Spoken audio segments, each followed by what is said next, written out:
কেশবপুরের পাজিয়ায় বিপ্রতীপ পত্রিকা সম্প্রদান সম্পর্কে আলোচনা ও কবিতা পাঠ।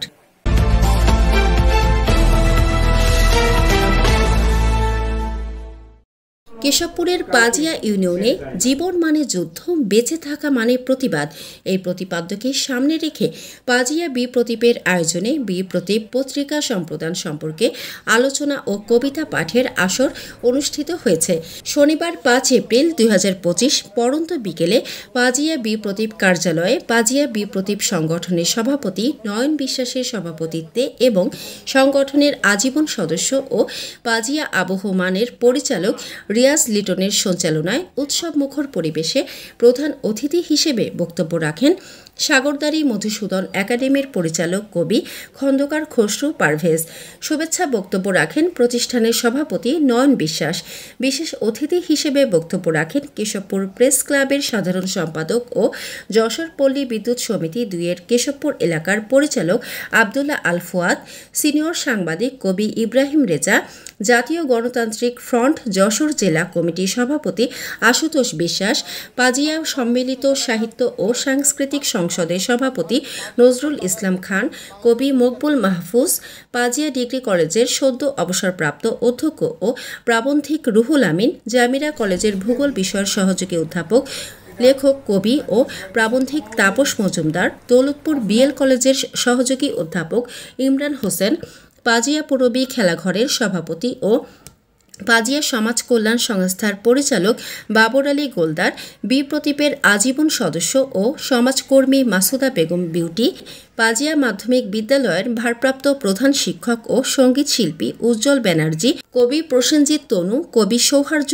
সিরাজ, কবি মনিরুজ্জামান, কবি মাহমুদুল হাসান, পত্রিকার প্রচ্ছদ শিল্পী সৌরভ ধরজয়, পত্রিকার সহযোগী সম্পাদক প্রবীর বিশ্বাস, গ্রন্থকার ও প্রাবন্ধিক কবি আমিনুর রহমান বুলবুল, লেখক জাহান জিয়া, সর্দার দীন মোহাম্মদ, সাংস্কৃতিক কর্মী হাদিউজ্জামান, কেশবপুর খেলাঘরের এ সময় সাপ্তাহিক পল্লী কথা পত্রিকার তথ্য প্রযুক্তি ও ব্যবস্থাপনা সম্পাদক দেবব্রত ঘোষ, সাংবাদিক পরেশ দেবনাথ সহ 50 কবি, সাহিত্যিক শিল্পী, সাংবাদিকদের উপস্থিতিতে অনুষ্ঠানটি মিলন মেলায় পরিণত হয়। কারণ আমার মনে হয় আমরা সাহিত্য সংস্কৃতি তবুও থমকে থাকে না, ইতিহাস তার আমার সাথে থাকেন। আসলে এখানে আমি একাই নারী, তো আপনারা বুঝবেন না যে স্ত্রী কতটা স্বামী তার কাছে দেবতা, এটা আমি আসলে বোঝাতে পারবো না।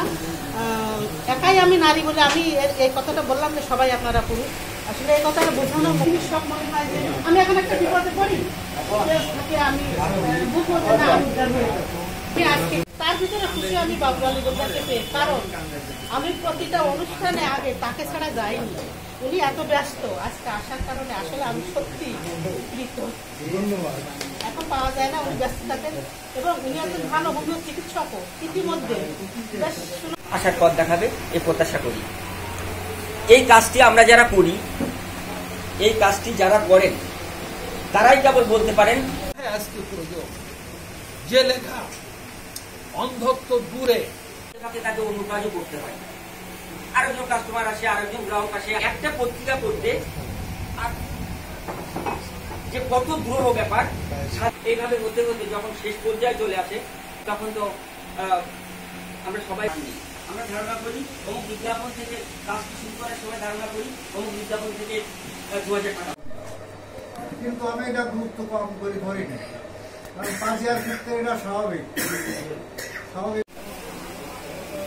লিটি ম্যাগাজিন কিভাবে বের হচ্ছে? আমরা সাতক্ষীরা জেলা সদরে কন্টিনিউ করে লিটি ম্যাগাজিন কেউ বের করে না, সবচেয়ে বেশি করেছি আমি। তারপর 2 বছর পর আবার করলাম, 2 বছর পরে।